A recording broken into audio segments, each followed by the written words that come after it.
Welcome to Dark Horse Auto and Diesel.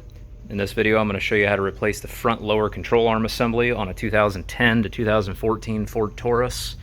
Other years should be pretty similar, a few years before and after that. Just make sure you do a little bit of research before you follow this video as gospel. And since we're in here, we're going to replace the sway bar links as well because, you know, that's probably not good. Now ideally, before you get started, when the car is still on the ground, you want to get a measurement from the center of your wheel hub up to your fender. And the reason for that is so when we tighten this one bushing up here, it's in a neutral position. Now if you're like me and you already had the car off the ground for other reasons, or you just forgot to do it, I have a workaround for that I'll show you at the end of the video. So with this control arm, it is possible to just replace the bushings, but it's really not worth it in my opinion. It's a lot of extra hassle for really not saving much money. You can just buy the whole control arm assembly. I think it's like 200 bucks, give or take, from O'Reilly. You can get it cheaper online at Rock Auto. But me personally, I wouldn't even bother messing with these bushings and reusing the control arm, so that's why we're replacing the whole assembly. And obviously we need to get the car up off the ground and supported safely. If you don't know how to do that, I would highly recommend you learn how to do it properly so you don't kill yourself. So the first thing we need to do is take the nut off our ball joint here, and that's going to be a 15/16 or 24 millimeter. They're close enough to the same size that they're essentially interchangeable.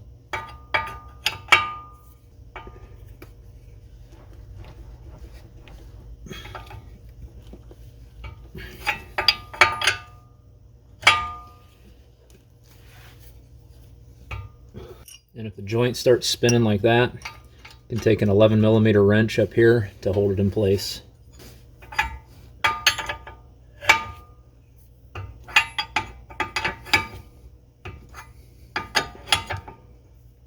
You can remove the axle shaft from the knuckle, take it apart up off the strut in order to get easier access to this, but it's not exactly necessary. What I'm doing here in this video is just showing you the quickest, easiest way of changing this out without having to take a bunch of extra stuff off.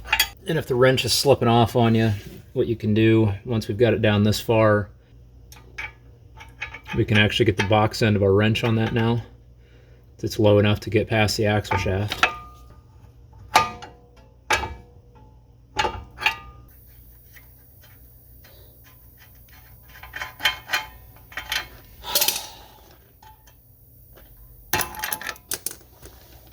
I don't care how simple a job is, it's just one stupid thing away from being an 8-hour fucking ordeal. Well, now we can finally get this popped out of here.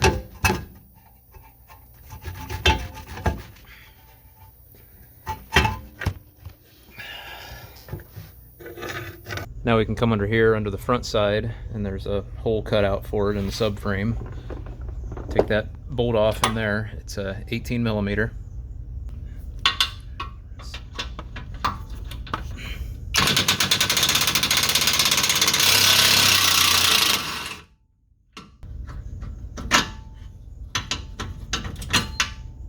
Just to give you an idea how bad these bushings were.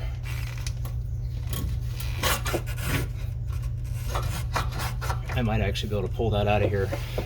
Should definitely not be able to do this.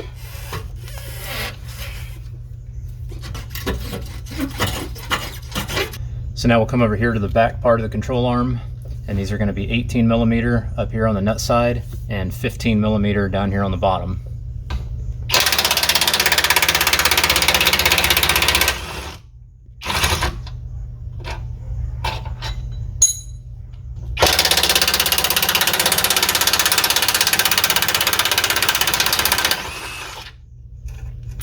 Now we can just finagle this thing out of here.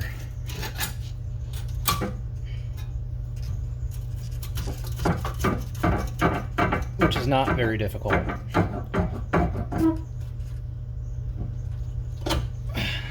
we go. Now if your new one came with a grease fitting, we'll go ahead and install that right now. Oh, that's good. It feels like they really tapped those threads good.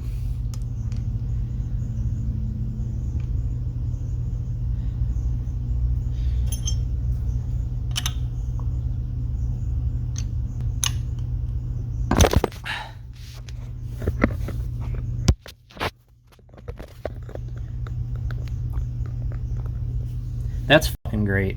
Not even threaded in all the way and the son of a bitch breaks off. Fucking bullshit. This is bullshit. This should not happen. Guess that's what happens when you get a bunch of shit from China. Let's try this again with a new part. I do not like the way that feels.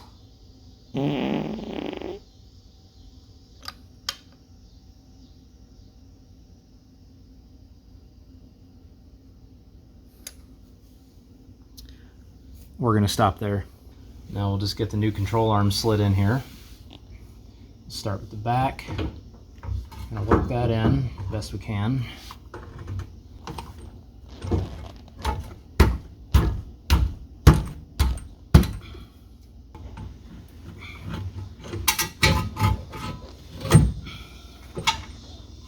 And take the nut and protective sleeve off of the ball joint now.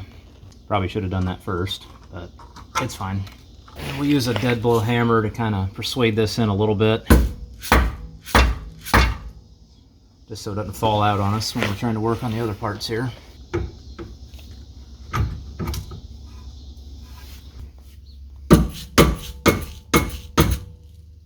And basically at this point, just kind of finagle things around until everything lines up where you want it. Get the ball joint slid up in there a bit.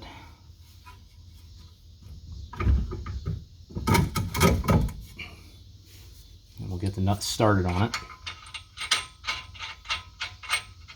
Now we're safe to mess with it, it won't fall out on us.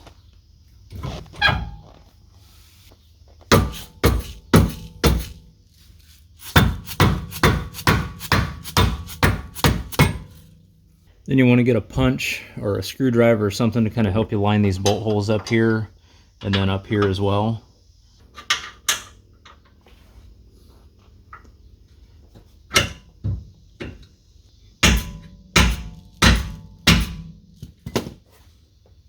There we go. And this one here, just get it in a few turns because we don't want to torque this down yet.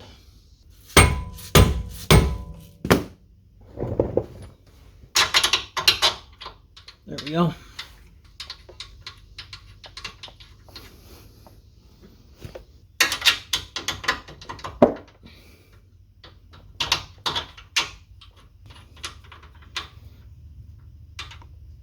Now we can snug these two down.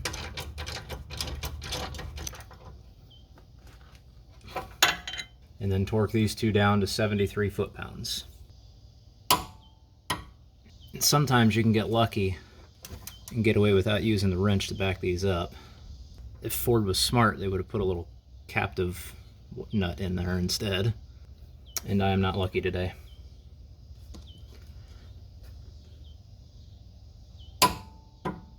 Now we can run this down and tighten it to 148 foot-pounds on the ball joint.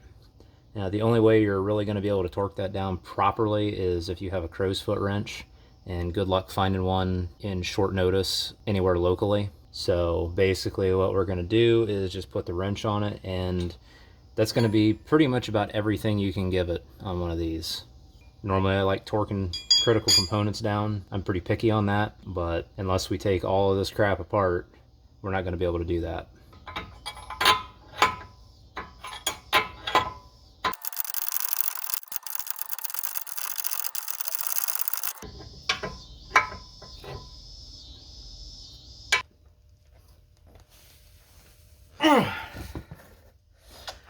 That ain't going anywhere. And now, while it's super easy to do, we'll go ahead and pump some grease into this thing.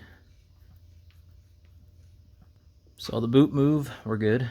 Now normally what we do at this point is get a floor jack up underneath here and lift this up until we get that measurement from the center of our hub to our fender here. And then we would torque that bolt down inside of here.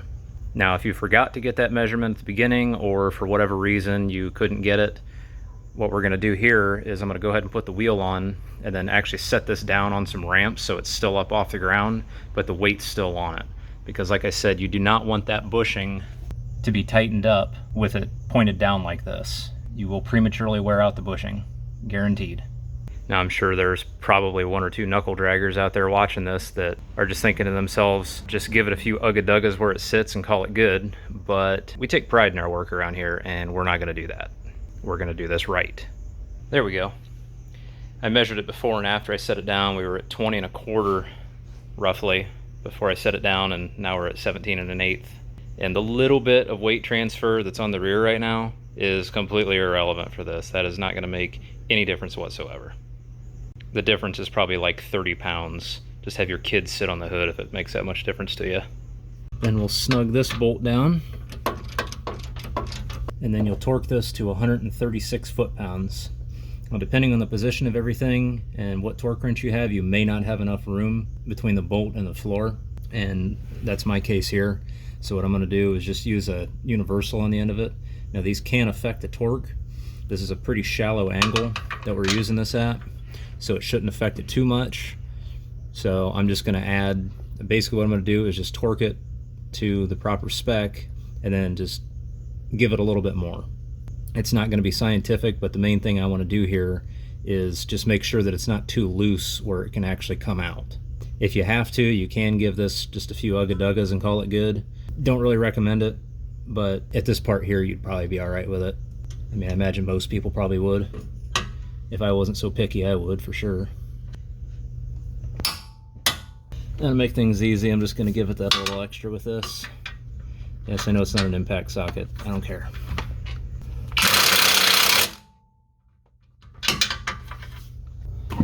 Now we can get our wheels put back on.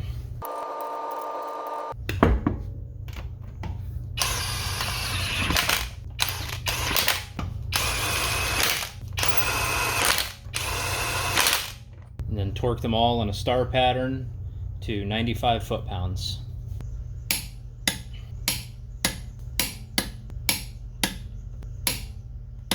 And then recheck these in 50 to 100 miles. And if any of them move when you do that, do it again in another 50 to 100 miles until they don't move. It's not fun having a wheel come off at 60 miles an hour. I've nearly had it happen.